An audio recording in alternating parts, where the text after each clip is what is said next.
Marilé lo tiene encendido, me parece. Pero es que no está ahora. Se lo apago.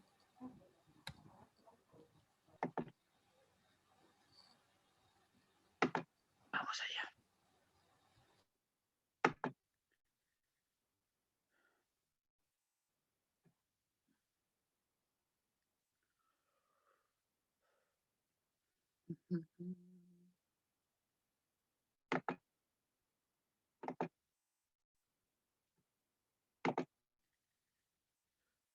Vale.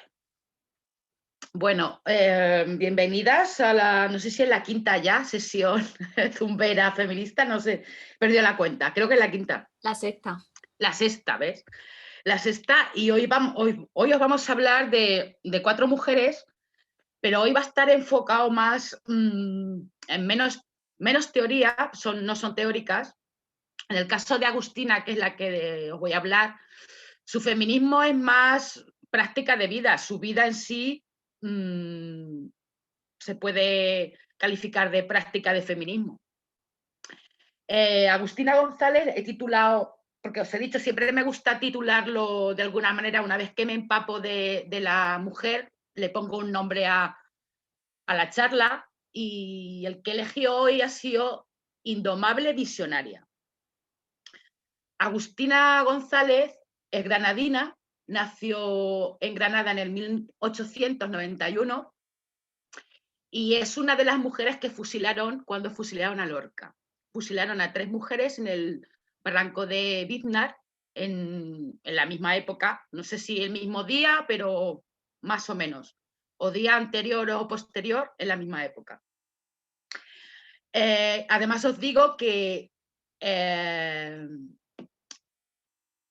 los que la fusilaron le adjudicaron los 3 adjetivos que se le puede adjudicar a una mujer que se sale del redil.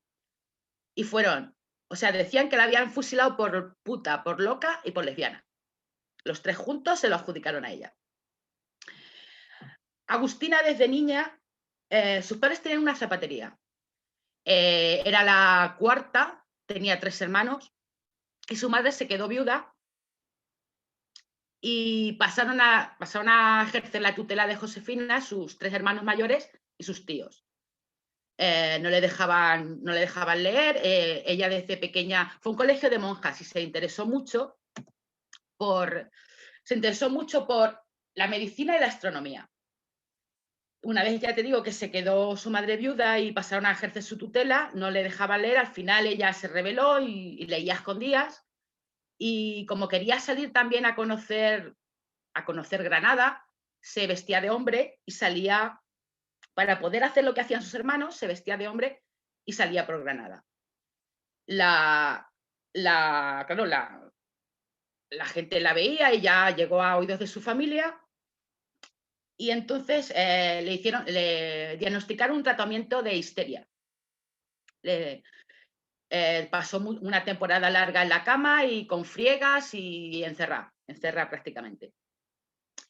Aprovechó para leer más, y pongo esta diapositiva porque este libro concretamente, que es un libro de la época de la Pepa en Cádiz, este hombre, Bartolomé José Gallardo, escribió este libro, que es el Diccionario Crítico Burlesco. Es el primer libro que apareció en España de una crítica durísima hacia el catolicismo, hacia la sociedad, hacia la superchería, hacia el dogma católico, y Agustina se empapó muchísimo de este libro.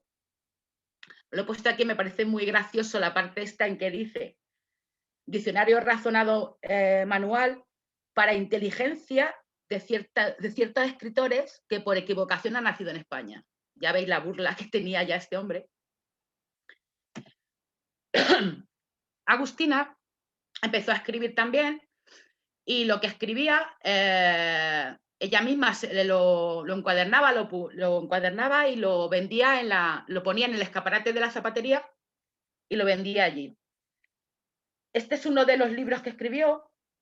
Ella los llamaba, no eran libros en sí, eran, no sé, ni revista ni libro, no llegaba al libro, una especie de revista.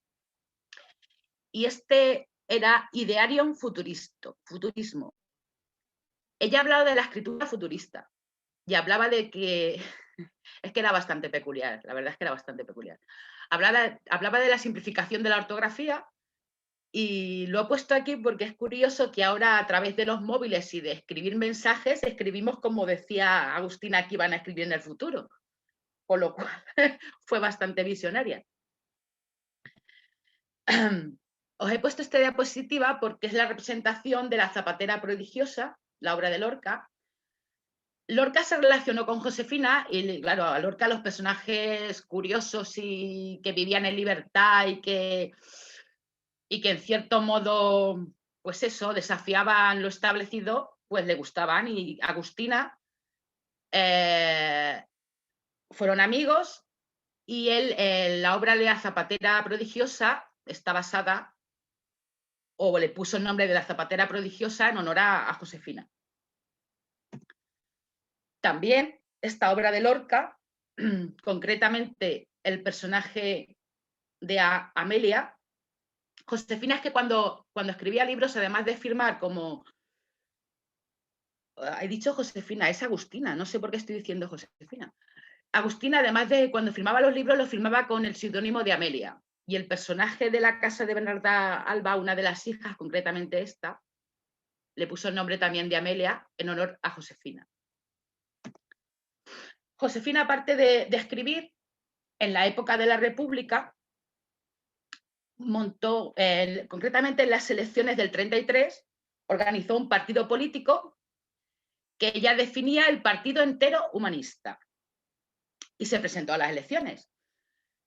Curioso, también se presentó también por Granada en esas mismas elecciones María Alejárraga. Consiguió 9 votos por Granada y 6 por los pueblos de Granada. O sea, no consiguió mucho, pero hubo otros partidos de hombres que consiguieron incluso menos. También hay que decirlo. Como os he dicho antes, de Agustina hay muy poquita información. Todo lo que he ido sacando se ha sacado porque hace poco han publicado un libro que se llama Clemencia a las estrellas, donde recopilan los 2 libros que escribió Agustina, que son Las leyes secretas, donde hablaba de cosmología. Ya os he dicho que le gustaba mucho la medicina y la astrología. Entonces, hablaba sobre las leyes naturales secretas del cosmos, era muy espiritual en ese sentido. Y también justificación. En justificación, ella habla de por qué ella se comportaba así y por qué desafiaba de esa manera los dogmas y los mandatos de género de su época. Como os he dicho antes, la fusilaron en el barranco de Víznar. Por eso he puesto aquí esta diapositiva. Y curioso también, curioso por llamarlo de alguna manera, la fusilaron en el 36. Pues en el 39 le abrieron una causa, estando ya fusilada, ya estaba muerta, le abrieron un juicio donde la juzgan, esto es la sentencia, donde la juzgan por pertenecer a la masonería y por ser simpatizante de partidos de izquierda. Y la condenan a un embargo de 8.000 pesetas. Ella ya estaba muerta. Las 8.000 pesetas las tiene que pagar la familia, hermanos y sobrinas, o su familia es la que se tiene que hacer responsable de ese embargo. Aquí os he puesto, a ver si puedo poner esto, ocultar miniatura. Ahí, vale. Aquí os he puesto en justificación, en uno de los libros que os he dicho que publicó. Ella decía esto, que el tiempo deja caer las cosas en su sitio. Ahora las señoritas estudian, pintan, escriben, trabajan, salen solas y no está mal visto. A finales de la década de los años 20, Agustina González llegaba a esa conclusión en uno de los capítulos de su libro Justificación. Hablaba de la locura social, lo que ella había padecido cuando era una adolescente y se había aventurado a conocer sola las calles de Granada. Pero reflexionaba también sobre cómo el paso del tiempo hacía que algo que se veía antes como una locura dejaba de serlo. Ella era calificada como la loca por ya os digo, por vestirse de hombre, que era la única manera que tenía para poder escaparse, y frecuentar los sitios donde no podía entrar una mujer. Ella entraba sola a los bares y ella se iba de juerga con hombres de su época y hacía exactamente lo mismo. Ay, no, que me he ido. Y también os quiero leer, porque he encontrado, porque de Agustina había bien poquito, pero sí que he encontrado una carta que está fechada en Granada el 28 de enero del 1920, donde una mujer le escribía porque quería formar una agrupación femenina socialista. Y le escribe a Agustina para preguntarle, bueno, que qué asociaciones había y que le hablase del feminismo en Granada.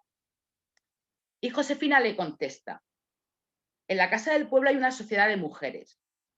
Bueno, pues la sociedad está casi deshecha y no puedo darle la opinión de la agrupación feminista socialista respecto al Congreso sufragista, pero en cambio puedo darle a usted mi opinión particular, muy modesta y muy franca.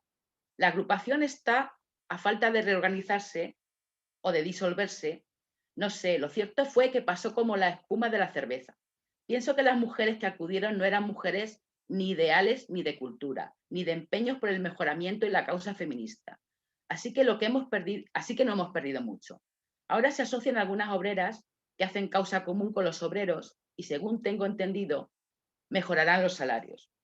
Las mujeres granadinas son retrógradas, habla de las mujeres de su época, son retrógradas y tradicionalistas, aferradas a las costumbres hasta cierto punto árabes.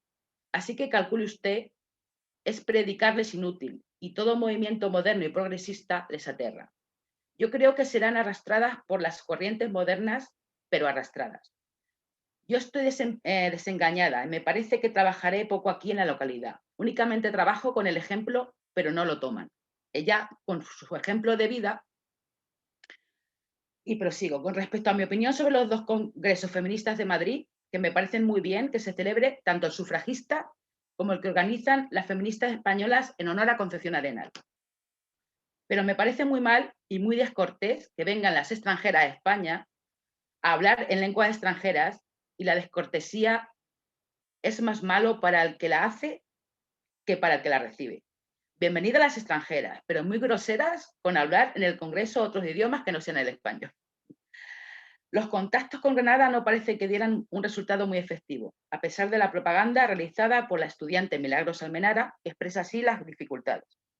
Y dice: me temo que sea un poco difícil reunir a mis compañeras, pues si hay algunas de amplia complexión y entusiastas de todo lo que tiende a mejorar las condiciones en que actualmente vive la mujer, he experimentado el disgusto de encontrar algunas que sacrifican el más alto de los ideales a un espíritu de contradicción o una rencilla personal. Os he leído esto porque me parece muy interesante cómo describe cómo estaban entonces y que hay una constante en el feminismo, y es que, a ver, que tenemos que tener claro qué es el feminismo y qué es lo que queremos, en resumidas cuentas. Y nada, con Agustina he terminado porque os digo, hay muy poquito de ella y básicamente lo que quiero que os quede claro es que fue más que feminista de escribir, lo fue de vida. O sea, ella con su vida ejerció el feminismo en cuanto a que rompió moldes. Rompió moldes y le costó la vida, porque ya os he dicho que los que la fusilaron hablaban de ella que lo habían hecho por puta, por loca y por lesbiana. Y ya termino con Josefina. Quito esto, que se me ha ido pura entre medias.